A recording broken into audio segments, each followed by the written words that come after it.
Halachot Tzedaka, cours numéro 5. De qui on reçoit la Tzedaka? Alors il faut savoir, d'un enfant ou d'une femme qui ne travaille pas, une femme mariée qui ne travaille pas, on a le droit de prendre une petite somme. Une grande somme, ça sort. Pourquoi? Le petit, celui qui ne travaille pas, lui, il a cet argent. C'est possible que c'est de l'argent interdit. De même, la femme, elle n'a pas le droit de donner de tzedaka sans la permission de son mari. Alors en général, une grande somme, c'est qu'elle a pris sans permission, sauf si on connaît le cas. On sait que son mari lui permet. Ou bien une femme qui travaille. Une femme qui travaille, il y a qui permettent. Pourquoi? Il faut savoir que par défaut, le contrat de mariage, c'est que ce que la femme travaille appartient au mari, et le mari, il a une obligation de donner tous les besoins de sa femme. Alors, la femme, ça a été fait, institué pour le bien de la femme. Et une femme, elle a le droit de dire à son mari, j'annule cet accord, ce que je gagne m'appartient à moi, et toi, tu es obligé de m'acheter ce que j'ai besoin. Mais par défaut, en général, ce que la femme travaille, ça appartient au mari, et le mari, évidemment, il est obligé de donner tout ce qu'elle a besoin. Donc, pour une femme qui travaille, c'est pas évident. Il y a qui disent que c'est comme toute femme, qu'elle n'a pas le droit de donner de tzedaka sans demander permission à son mari. Il y a qui disent que non. Mais il faut savoir, de toutes les façons, c'est toujours bien dans un couple que personne, ni le mari cache quelque chose de sa femme, ni la femme de son mari. Mais toujours, il faut être intelligent, parce qu'il faut savoir, quelqu'un, que son argent est interdit. Je ne parle pas, dans le cas là, on craint qu'il a volé de l'argent pour donner de tzedaka. Mais même pas. Quelqu'un que son argent, c'est de l'argent interdit, de l'argent de l'escroquerie. C'est un escroc. Il travaille, il vend de l'air, Shem et Rachem. On n'a pas le droit de prendre de la tzedaka d'une personne pareille. Il ne faut pas s'imaginer que celui qui vole et il fait tzedaka, ça pardonne sa faute. Au contraire, la Gemara dit, Sonné Gezel Be'ola. Akadosh Baruch Hu, il déteste celui qui vole de l'argent pour faire un sacrifice. Le tzedaka, c'est la même chose. À quoi ça ressemble? Quelqu'un qui a volé les habits du palais royal, ouais, et il les met à 2000 km du palais royal, c'est grave. Mais un de ces jours, il a été invité par le roi, et il décide de porter les habits qu'il a volés du roi. C'est la même chose. La tzedaka qu'on donne, les mitzvot qu'on fait avec notre argent, ça vient devant Hachem. Et Hachem, on ne peut pas le rouler, il sait que c'est argent volé. Alors il vaut mieux utiliser cet argent pour d'autres choses. Mais donner de tzedaka, c'est très grave. De toute façon, on n'a pas dit que c'est permis de voler, évidemment. Ouais. On a déjà expliqué que voler d'un goy, c'est pire que de voler d'un juif. Et l'escroquerie, c'est encore pire. Ça veut dire, c'est dans la Torah, c'est moins grave d'aller dans la poche de quelqu'un à lui prendre de l'argent que lui mentir, lui baratiner, l'escroquer. On a le droit de donner de tzedaka à un pauvre d'une tzedaka, comme par exemple la boîte d'ici. J'ai pas compris. La boîte d'ici, oui. On a le droit de donner de là à un pauvre? Non, parce que la boîte, elle appartient à celui qui l'a déposée. D'accord? Donc quand tu mets de l'argent dans une boîte, ça appartient au propriétaire de la boîte. Donc si c'est une école, l'école l'a mise, tout l'argent que tu mets, dès que tu mets l'argent dans la boîte, ça appartient à l'école. À une yeshiva, on n'a pas le droit. Est-ce qu'on a le droit d'emprunter? Ça aussi, c'est difficile. C'est pas évident qu'on a le droit d'emprunter. Il faut faire un témoin. En disant, je fais d'une façon que j'écris, par exemple. Mais en général, on se permet parce qu'on met dans l'intention de pouvoir ensuite emprunter des fois. D'accord? Mais sinon, sur papier, c'est pas évident. En tout cas, c'est rien qu'une parenthèse. Savoir prendre de l'argent. Donc, si l'argent, il y a un doute, ou en principe, c'est de l'argent volé, comme un enfant ou quelqu'un qui n'a pas de moyens de nous convoyer, donne une somme, on n'a pas le droit de prendre. Et c'est sûr que quelqu'un dont on sait que son argent est volé, on n'a pas le droit de prendre. Et d'où vous savez où? Non, si on ne sait pas. Quelqu'un qui a volé, il vous donne. On ne sait pas. Si on ne sait pas, on ne sait pas. Vous pouvez prendre. Enfin, on ne doit pas considérer les gens comme des voleurs. Je pense, je me souviens de la Gemara, c'est la majorité de son argent est volé. Quelqu'un que tu sais que son travail, c'est au téléphone, des escroqueries au téléphone. Malheureusement, ouais, on ne veut pas dire. Tu peux pas le reprendre, c'est d'accord. Et lui, il ne faut pas qu'il s'imagine qu'en dans un accord, il pardonne. C'est encore ça en pire.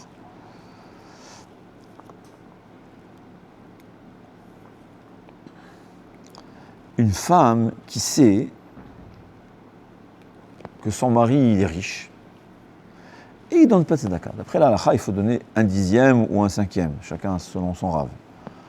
Elle a dit son mari de donner de tzedaka, il est obligé, la halakha l'oblige, il ne donne pas, eh bien moi je veux lui prendre, je vais donner. C'est du vol. Ah, du vol. Ouais, il n'a pas le droit. Il faut savoir, dans la Torah, un riche, il est obligé de donner. Même le Beddin tribunal, il ne veut pas le forcer à donner de l'argent.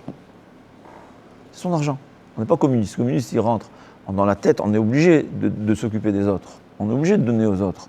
Mais ça, c'est une obligation envers Dieu. Hachem, il lui a donné de l'argent, Hachem lui a donné, tu le donnes. Mais le pauvre, il n'a aucun droit de voler un centime. Et la femme aussi, il n'a pas le droit de forcer son mari de lui prendre. Elle peut lui parler, elle peut lui dire. De toutes les façons, le shalom est toujours avant tout. Il faut savoir, c'est pas se disputer pour ça. Mais en tout cas, savoir. Seulement, par contre, en général, on dit que si la personne est riche et une femme donne une grande somme, on dit, en principe, c'est que son mari l'a accepté. Ouais. C'est-à-dire, quand on a dit, on accepte une femme une petite somme, mais pas une grande. Grande dépend de la richesse du foyer. C'est-à-dire, c'est toujours, c'est une logique. Est-ce que je pense que cette femme, elle a pris sans permission ou pas? Si je pense, s'il y a de fortes chances, on doit être dans les route, il faut toujours juger dans le bon côté, dans le bon sens, on n'a pas dit positif, être positif, mais quand même, il y a à craindre. Il faut savoir, on n'a pas le droit de prendre de l'argent, de forcer quelqu'un à donner de l'argent, c'est d'accord. Il dit on peut, un rave, il peut lui donner du moussard, il peut faire de la morale, on peut demander, on peut même, comme ça, mais avec la parole. Avec la parole. Pas avec les coups, ni chas shalom. Mais on peut inciter à donner. Inciter à donner. La Gemara dit s'il y a besoin. La Gemara dit mais il faut faire attention. Quelqu'un qui n'a pas, ne pas le forcer à donner. On parle de quelqu'un qui a. D'accord. Maintenant, si le mari ne travaille pas et la femme travaille toute seule, il peut donner ou pas? Le mari? Il ne travaille pas.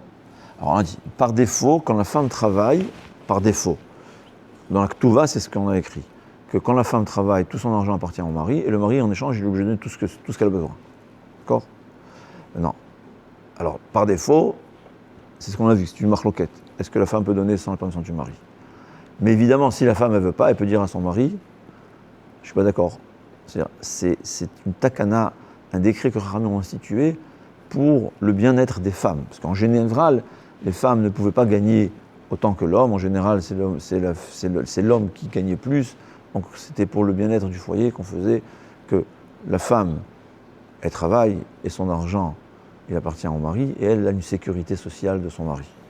Mais si la femme veut, elle a le droit de dire non. D'accord? Donc si la femme ne travaille pas, elle n'a pas le droit de prendre l'argent de son mari. Si la femme travaille et elle a dit à son mari, on fait une séparation de biens ou bien elle lui dit d'avance, je veux donner tel et tant d'argent à la tzedaka, c'est son droit, parce que c'est son argent. Il faut qu'elle le dise d'avant. Sans lui dire, il y a une marloquette. D'accord? Si elle ne lui a pas dit, c'est une marloquette. Séparation du bien, oui. C'est valable, d'après la halakha.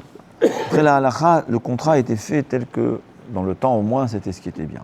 Aujourd'hui aussi, dans un couple, les couples qui vivent à l'ancienne, c'est beaucoup mieux comme ça. Ils sont beaucoup plus heureux de cette façon. En tout cas, c'est comme ça que la majorité des gens qui suivent la Torah vivent.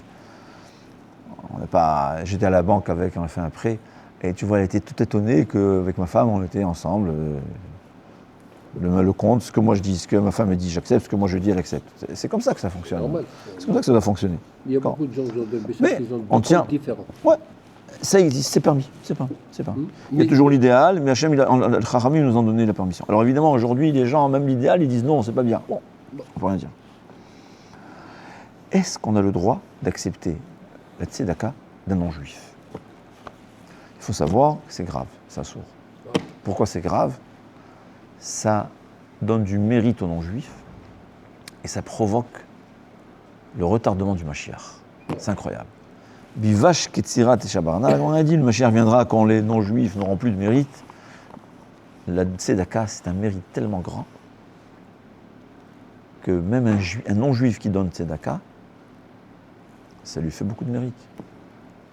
Ça lui fera du bien.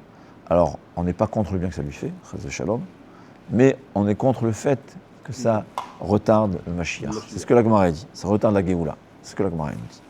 Par contre, c'est seulement quand le goy donne en tant que tzedaka. Parce qu'il apprécie les juifs, il apprécie la tzedaka. Mais quelqu'un, là, il a commencé une folie, il donne de l'argent à tout le monde. Il n'a pas de pensée de tzedaka. Il a un vice qui s'est desserré, ça ne s'appelle pas tzedaka. Un juif qui donne tzedaka, au fond, il donne toujours pour la mitzvah. Mais un non-juif, ça n'intéresse pas les mitzvot. Il ne donne pas en tant que mitzvah, il ne donne pas en tant que tzedaka. Ou bien, par exemple, la sécurité sociale, qui donne à tout le monde. Ce n'est pas en tant que tzedaka. Là, on a le droit de prendre. Ce qu'il faut savoir, par exemple, il y avait en Israël, comment ça s'appelle ? J'oublie un organisme qui prenait qui récoltait des non-juifs évangélistes pour redistribuer en Israël. Il faut savoir que c'est assourd. Rav Eliashiv, il avait interdit au maire de Jérusalem de prendre de l'argent, bien que eux ils pensent pour le bien, et eux ils ont beaucoup de mérite si ça arrive à de bonnes adresses, mais sinon on n'a pas le droit de donner. La Gemara a dit on peut donner par exemple, il faut savoir qu'il y a une obligation aussi d'aider les riches non-juifs, aussi bien que la Gemara a dit on doit nourrir les pauvres, qu'ils soient juifs ou pas, Mishum Darkei Shalom. C'est sûr que aider ton frère, c'est beaucoup plus important. Mais on a aussi l'obligation d'aider les non-juifs. C'est quoi Darkei Shalom ? Parce que le monde il doit vivre en paix, il doit vivre normalement, il faut continuer. On a dit quand un goy il donne tzedaka, alors on va donner son argent aux non-juifs, qu'on a aussi une obligation, c'est moins de mérite. Ce qu'il faut savoir, c'est ça la halacha. Et sauf s'il donne à tout le monde, pas parce que c'est une mitzvah experte. Par contre, ce qu'il faut savoir, que s'il donne pour construire une synagogue, c'est permis. Le goy. Ouais, on a le droit de prendre un goy. C'est parce qu'on voit que même le Beth Amikdash a été construit par les dons de goyim. Le temple. Donc ça, on a le droit. Mais tzedaka pour les pauvres, Non. c'est un mérite tellement grand qu'on ne veut pas retarder Mashiach. la Géoula. Si un goy, il envoie, alors on a dit comme ça, que si un non-juif, il envoie de la tzedaka, on va donner aux autres non-juifs. Mais s'il a dit explicitement, je veux que tu donnes à telle et telle personne, c'est un juif. Là, j'ai pas le droit de mentir. C'est Gnevat Da'at. Gnevat Da'at, c'est interdit minatora, ça veut dire voler l'esprit de quelqu'un, tromper quelqu'un, même un non-juif, que ce soit un juif ou pas, c'est assour minatora. Donc dans le cas où le non-juif il a dit explicitement je veux que tu donnes aux juifs, là c'est un gros problème, il faut demander à un rave comment faire.